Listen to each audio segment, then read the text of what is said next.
Going to the phones, Richard Davenport now joins us. Richard, we had you on Monday.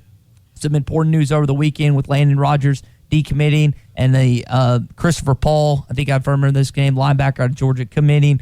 There's been a couple rumors with different players come out and say, watch out, there's going to be some other Arkansas commits soon. Any details on who that might be, who Arkansas fans could look forward to committing to the Razorback football program? Chase Lowry, cornerback from Frisco, Texas, 6 foot, 183. He's announcing at 1 o'clock today, and I think there's a good chance that he'll be a Razorback. I think it's probably what most people are probably referring to, but he would be a good get. He's a guy that was district all MVP obviously for his district.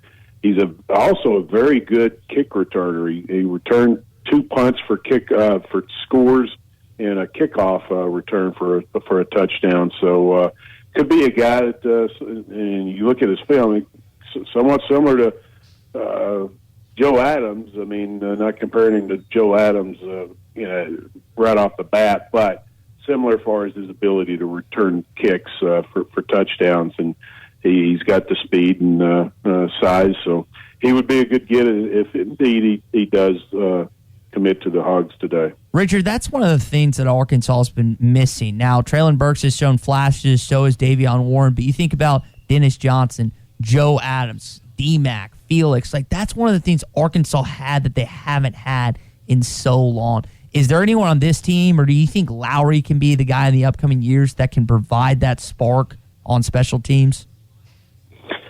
I guess he could, but definitely, I think Burks, I think he has a chance to be a special returner. I really do, and I still can't get over the way he catches the ball, snatches it just right out of the air. He doesn't cradle it or anything like that. I think Treylon has a chance to be special in that area. I really do. What's the number at now? Now with Landon Rogers decommitted, where do things stand now? And you think there's a chance to add to that today? So. Yeah, definitely. I think Lowry. He told me about a week or two ago that he wanted to play in the SEC. That was his big deal, and Arkansas gave him that opportunity. And like I said, I think Arkansas is in good shape. That if he does indeed commit today at 1 o'clock, he would be number 13. They're looking to sign 23, but whenever I hear a number about how many Arkansas, and especially in football, wants to sign, I look at that as a moving number, especially with guys discipline problems, getting kicked off the team, or a guy quitting or whatever. I think that number could obviously go up to the 25. So why would it not be the 25 that you're allowed by the SEC rule? Especially when you're rebuilding. Yeah. You want to try to get as many numbers as you can, and who knows? Maybe you take a chance on this. This late guy who's you kind of feel good about, but doesn't have a lot of offers. And Arkansas's had some luck out of some of those type guys where a late offer came and they turned out pretty good. So I'm kind of like with you, Tommy. Yeah. So what would be a good target number? And I don't know if that changes now since you're kind of starting workouts earlier. I know next week the coaches are going to be a lot more tied down. The dead period's been extended. All of these things that have went on. What would be, let's just act like everything's normal and camp's going to start in early August like it normally would. What would be a good number to be at by, say, end of August this year? That's a good question. Right now they're in good shape. I mean, if Lowry does indeed commit, that's 13. That's right now ahead of where they were last year at this time, right? Yeah, or ahead of that at that point last year. So. Yeah, and so I think you're in good shape. I mean, if you don't get any more commitments, usually kids do like to make a commitment before the start of the season, their senior season. But at the same time, with the inability to have kids on campus, it's March 7th. It's kind of hard, even though some kids have obviously committed without visiting Arkansas, and I think that's doable. going forward. But I was talking to a kid last night, and it's definitely delayed his decision as far as not being able to visit. So he's probably looking like maybe in the end of the senior season or something like that. Talking with Richard Davenport here on the Morning Rush. Richard, I don't know if you saw the line, but Arkansas is favored by 9 points against the Nevada Wolfpack in that first game. Any opening remarks on seeing that at too high, too low as far as Arkansas's perspective is concerned? I think if they'd been able to go through spring practice, I'd look at that and say, yeah, they ought to cover that with no problem. But obviously no spring practice, and it's just going to be a work in progress, I think, to a certain extent, if they're able to practice and have that game. But, your SEC, you should still cover. And regardless of what's happened the last 3 years, I've said it before, I think Arkansas underachieved the past 2 seasons for sure. And I think the staff, if we do have a season, I think they're going to prove that. So I still think you should be able to cover. Yeah, and looking at that, and I understand the doubts and stuff early on, Richard, with everything that's happened the last couple of years and stuff. But to me, and you can't say must-win game in that situation, because if you somehow lose it, then that does not end up well for the rest of the season. But is it fair for me to say that Arkansas football has no business losing to Nevada based on where this program's been? Even in its current state, there's still no reason that you should lose at home to the Nevada Wolfpack. No, I agree with you. Even though Nevada has had some pretty decent teams, if you're at home, you're SEC, that should be an issue. Maybe it could be a tighter game. They not cover the 9 points. I could definitely see that again because of lack of practice. And the coaches are really, it's going to be a crash course about learning what players can do what, and what players that maybe you weren't counting on maybe surprises you, and you have to get them in that 2 deep or something. So it's going to be a crash course for the coaches to try to come up with a lineup, and they have a good idea who's going to be in the lineup. But at the same time, there's going to be maybe some unexpected ones probably that get into the 2 deep, because I promise you, a lot of these guys that probably didn't have a good experience with Coach Morris or what have you, didn't feel like they got a fair shot. They got a clean slate, and that's what they're excited about. A fresh attitude might produce a different result with their performance on the field.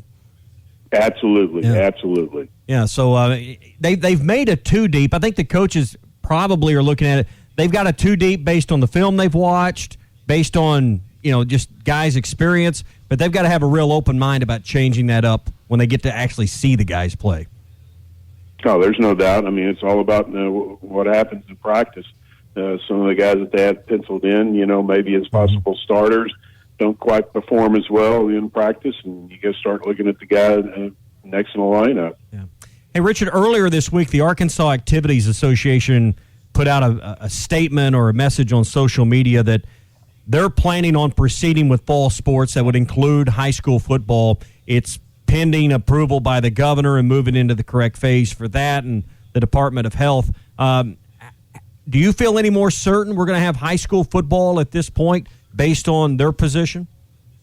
No, I really don't. And people I talk to, I think that's just something they had to put out because we don't know what's going to happen over the next few weeks. We don't know if the governor is going to approve. And believe me, and I think you know as much as I do and more, Tommy, I mean, there's not a lot of optimism out there, at least the people that I talk to in high school football. But I'm hoping I'm wrong. I'm hoping that's not the case, obviously. The fact that the governor made a statement yesterday about we're going to put our kids back in school. They may be in masks and they may be 6 feet apart, but the ones that want to go to school and learn in person, he was, I don't want to say bold about it, but he made it clear that's the plan right now. They don't want to deviate from that plan. That encouraged me a little bit because I'm of the belief if kids aren't in the classrooms, they're not going to be on the football field. I think that's pretty solid right there. But the closer we can get to getting back in the classrooms for those that want to go to the classrooms and they're open and available, I think that's a step closer to having fall sports back. Right, but the biggest problem obviously is the guys, playing football. They're not going to have masks on. There's going to be a lot of spitting and sputtering and going on. A lot of physical contact. Just I don't know, man. I tell you what, I would not want to be the SEC commissioner, the Big Ten commissioner, people making the decisions as far as high school football. I wouldn't want to be making those decisions because it could really come back and bite you. It really could, and it's a no-win situation in a lot of ways. Richard, you bring that up. I know we've had a difficult time based on what's going on with no sports. That's difficult for sports radio host, you in the dead period as a recruiting writer, so many others. But, man, I can't even comprehend what it would be like to be in the athletic administration or school administration right now. Like, our job is here. Their job is even, more difficult. But think about the high school senior who's really missed out, the one that just finished up, all the opportunities that are lost for those kids, and the fear right now for the senior to be about their final season may not happen. I mean, those lost opportunities that they won't get back. Yeah, no. I mean, that is huge, and that's one of the things that I've said consistently. I really feel for this 21 class because so many of them, I talked to them, and I wasn't able to get any looks during the spring evaluation period. Coaches coming out and watching them practice, wasn't able to go to any college camps. And there's so many kids that would have gotten some offers based on those two things, but they're not. And there's going to be some kids that do not have that will not have the opportunity to play college football because of what's happening. And it's unfortunate, but it's just where we are right now. And if you're a 17, 18-year-old kid, it's hard to understand. Richard, I know that you cover this on a daily basis. You know far more about it than we do. But for these Arkansas kids that are fringe 3 stars, 2 stars one time, that need that extra attention, need those extra games, how much more has it impacted the high school kids in this state than, say, some of the more like Georgia, Texas, Florida kids? Probably a little bit more just because obviously, those are the hotbeds of college football recruiting. Arkansas obviously produces pretty good talent, but not the numbers like Georgia, Texas, and Florida and all that. And I think that, coaches automatically sometimes look at a kid in a state like that, and if all things are equal, with a kid in Arkansas versus a kid in Georgia, if you look at them from a talent perspective and they seem about equal, you usually probably go, especially if you're an out-of-state school, you probably go with the kid in the bigger state with better competition. So there's no doubt it's an issue. If the circumstances don't allow football to be played this fall, should Arkansas as a state consider football in the spring if the situation is better then? I tend to think you do. And I think, college football, you could still have an early sign-in period, whether it be December and February, and then push back the second sign-in period to, say, maybe April or May, and give them, at least if you sign kids in April or May, you can still get them on campus. It'd be rush and all that, but you could still get them on campus for, summer workouts. Yeah.